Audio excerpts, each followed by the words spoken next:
सबिहा ने सोचा कि पहले थोड़ा होमवर्क कर लिया जाए ताकि बाद में दिल लगाकर खेल सके। दरवाजे पे दस्तक होती है। मनाहिल, दानियाल और सारा आते हैं। मनाहिल, सबिहा, बाहर आओ ना, हम लुड्डू खेल रहे हैं। सबिहा, बस 5 मिनट में आती हूँ, मैं अपना होमवर्क खत्म कर रही हूँ।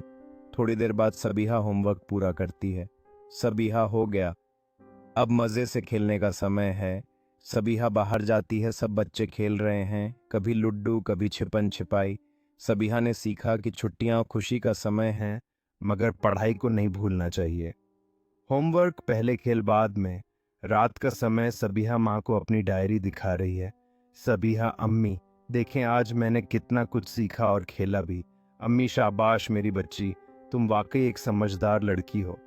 सबिहा की माँ एक गर्म मुस्कान के साथ एक आरामदायक सोफे पर बैठी हैं। सबिहा की डायरी को गर्व से देख रही हैं, जबकि कमरे में एक टेबल लैंप की हल्की रोशनी है। सबिहा की डायरी खुली हुई है, जिसमें रंगीन चित्र और साफ सुथरी लिखावट है, जो उसके दिन की पढ़ाई और खेल गतिविधियों को दर्शाती है। शाम के उजाले में सबिहा और उसकी माँ एक दिलकश पल साझा कर रही हैं। सबिहा अपनी चित्रों को उत्साहपूर्वक समझा रही है, जबकि उसकी माँ ध्यान से सुन रही है। दृश्य बाहर बदलता है, जहां अन्य बच्चे अभी भी खेल रहे हैं। उनकी हंसी पृष्ठभूमि में गूंज रही है, जैसे रात नजदीक आ रही है।